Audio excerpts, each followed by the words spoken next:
This is Rebecca Fillmore, and I want to welcome you to Her Inspired Mind podcast. Each week, I will be helping you strengthen your mind, be inspired, encouraged, and empowered. Be sure to hit that subscribe or follow button so that you don't miss out on any future episodes. And if you aren't yet, follow me on Instagram at Inspire Her Mindset for daily inspiration. Thank you for tuning in again. I just want to welcome you again to Her Inspired Mind podcast. And today we're going to be talking about boundaries. I feel like that's a subject that's being talked about more than it ever has been before. And I feel like we need to address what exactly boundaries are and what they aren't and what they look like. Because just because we use a word, it doesn't truly mean that we understand what it means, right? So before we begin to talk about this subject, what is the definition of a boundary? So I looked up the definition and it says a boundary is a line that marks the limits of an area, or it's a dividing line, right? So in the physical world, we can see boundaries by people putting up fences.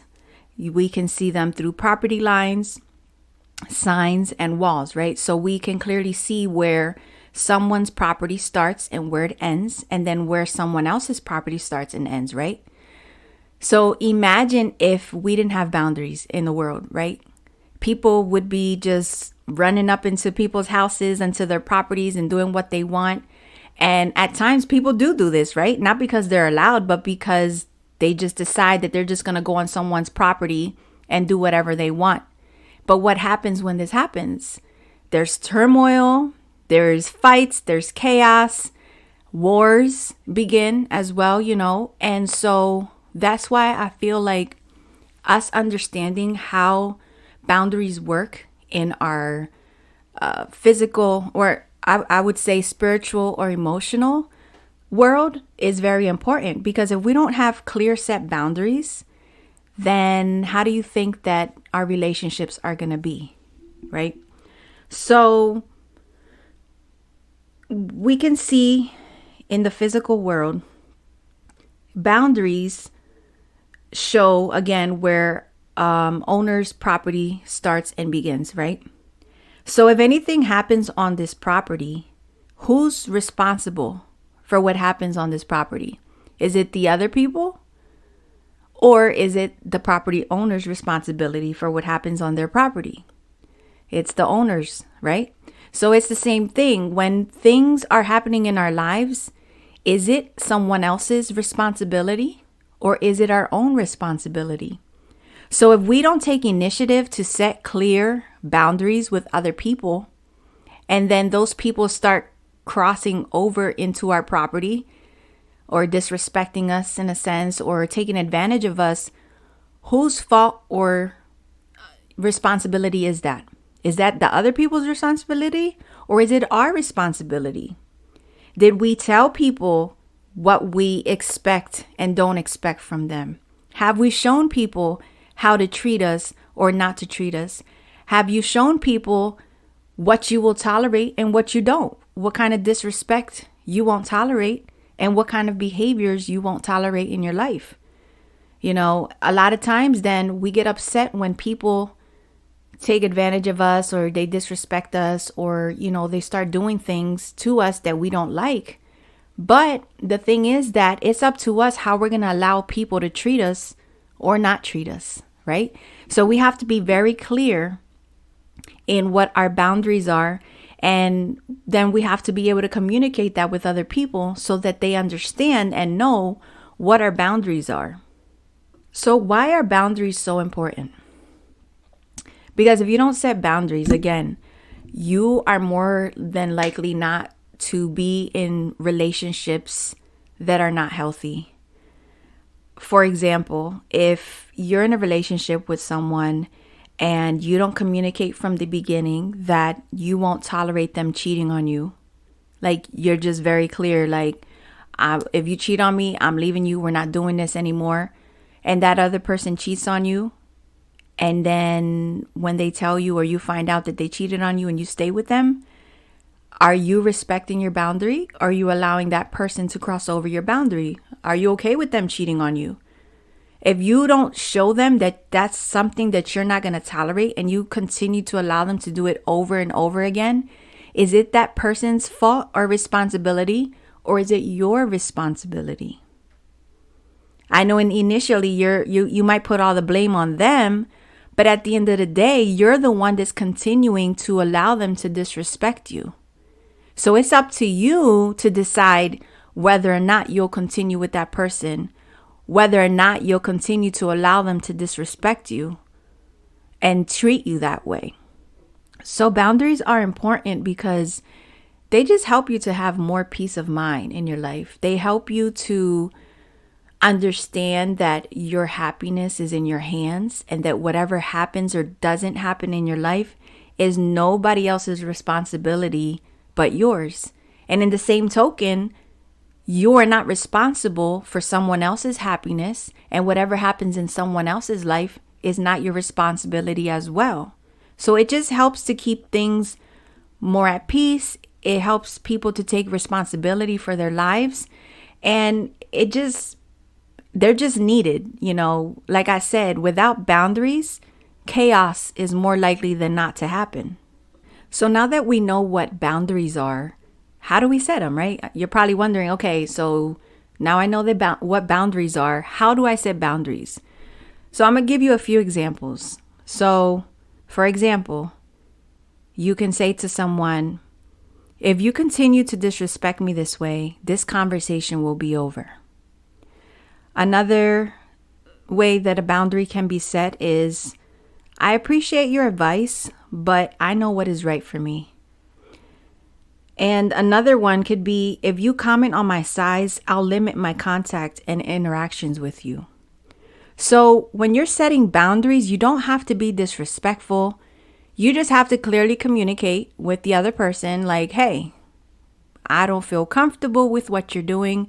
If you continue to do this, I won't be able to have a relationship with you. For example, like I stated earlier, so let's say you're in a relationship with someone who continues to disrespect you in any way, cheat on you, talk to you the wrong way. You just don't like how they're acting, right? So instead of you trying to change them and force them to change, you can't change them. You can't, force or stop what someone else is going to be doing. But the only thing you can control is how you're going to react to those situations. So if someone's talking to you in a way that you don't like, or if they're doing something to you that you don't like, you'll be like, listen, if you want to do that thing, or you want to talk that way, or, interact in that way, shape, or form with other people, that's fine. But just know that I'm not comfortable with that, and I'm going to remove myself from being in a relationship with you, or from continuing to engage with you at this moment until you calm down, or, just being very clear of what you feel comfortable with, what you don't feel comfortable with, and what you're going to do. Because at the end of the day, like I said, you can't control other people, but you can control what you will or won't accept. If you continue to allow someone to disrespect you, you can't get mad at them. We're like, oh, but I love them. Yeah, you love them. But like I talked about in the last episode, if you got to love yourself first. So that's why, like I talked about in that last episode, self-love, self-care is so important, because when you love yourself, you're going to know who you are better. You're going to know what you do and don't like, what you will and won't accept. And then you're going to be able to communicate that with other people in a clear and concise way.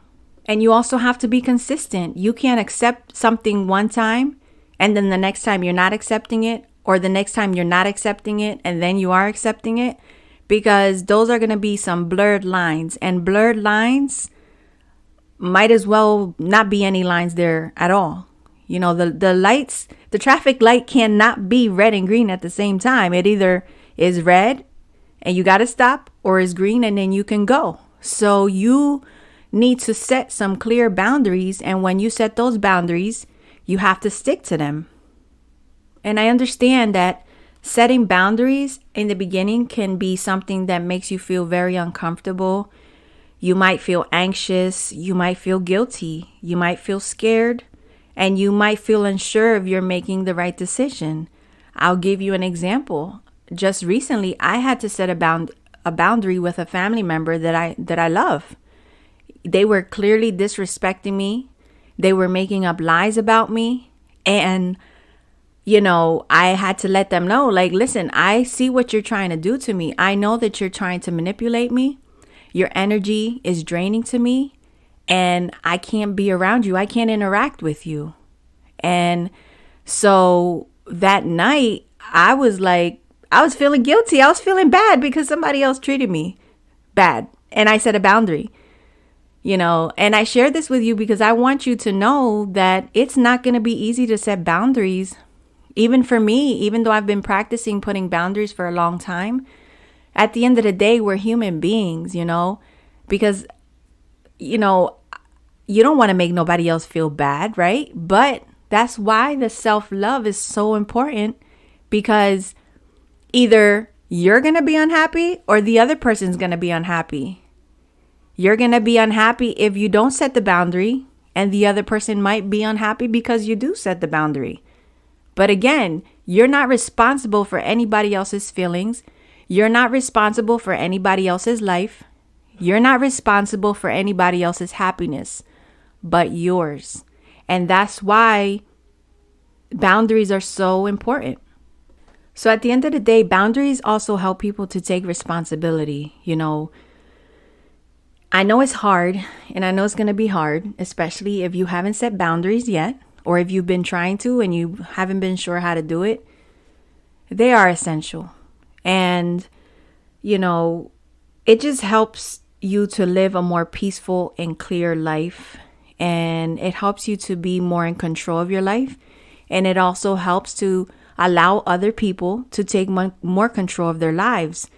Because, if you're a fellow empath like me, or, if, like I talked about before, if you like to just make other people happy, setting boundaries can be a difficult thing. And you might have to start with small things, you know what I mean? Like, because the Bible talks about he who is faithful in little is faithful in much, and he who is not faithful in little is not faithful in much. So it might be too extreme for you to set some really big boundaries with people, but it can start with the small things. Instead of letting those little things slide that you don't like, you need to address those things in those moments, and don't wait until something bigger happens. For example, in a relationship, let's say you're not comfortable that your significant other is liking other male or female pictures online, or they're commenting, or they're texting with a friend, and they're like, no, that's innocent. I'm not doing nothing wrong. It's innocent. But if you don't feel comfortable with them doing that, you need to address that disrespect in that moment, and not wait until you're finding out that they're meeting up with these people and they're cheating on you. Then at that point, you saw those signs, or you didn't feel comfortable early. You could have put a stop to that, right? Early on, and been like, look, I don't appreciate this. I don't like this. And if you continue to do this, then I'm going to have to, maybe not be in a relationship with you no more. If that's what you like to do, that's fine. You want to do that? Go ahead and do that. But just know that I'm not okay with that. So when you put boundaries, you're allowing people to be like, oh, snap. Like, she ain't no joke. Like, no, you need to let people know how you feel, what you like, what you don't like from the gate. Like, you have to not wait until things get bad in order to express those feelings, because then at that point, they ain't gonna know what you really wanted in that relationship. And, in the same token, boundaries are not so that you can manipulate and control others. Ouch. I know that might hurt some of you, but honestly, you have to see. So it's not just about what other people are doing to you, But how are you using boundaries? Are you using boundaries to control other people? And if you are, or maybe you didn't realize it, and this is a good moment for you to self-analyze and be like, have I been trying to control other people through boundaries? Because that's not healthy either.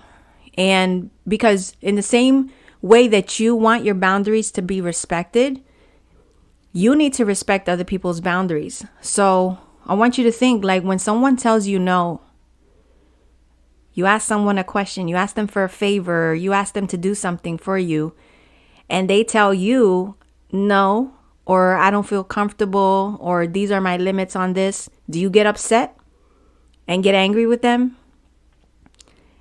You know, that's you then not respecting somebody else's boundaries. So not only do you need to set boundaries and hold people accountable to respecting your boundaries, but you also have to respect other people's boundaries as well.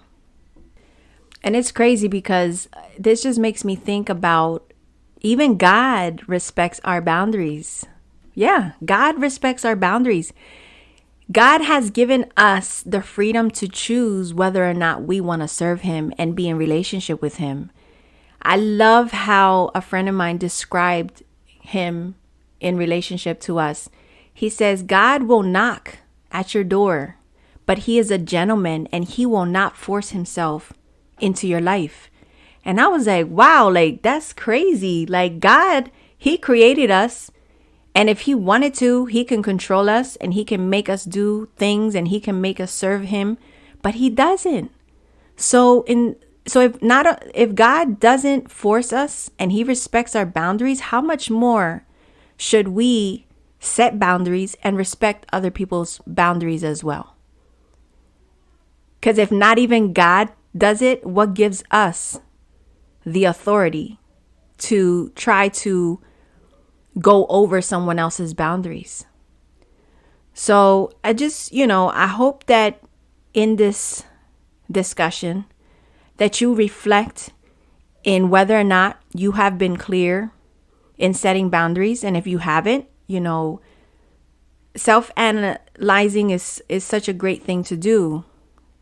Get a pen and paper, write down, think about different situations or different relationships you have or have had in the past where whether or not you did set clear boundaries or if you didn't. And even now, are you in turmoil with some relationships or you're not comfortable with some of your relationships, and think about whether or not you have boundaries in place. And if you don't, how are those conversations going to look like?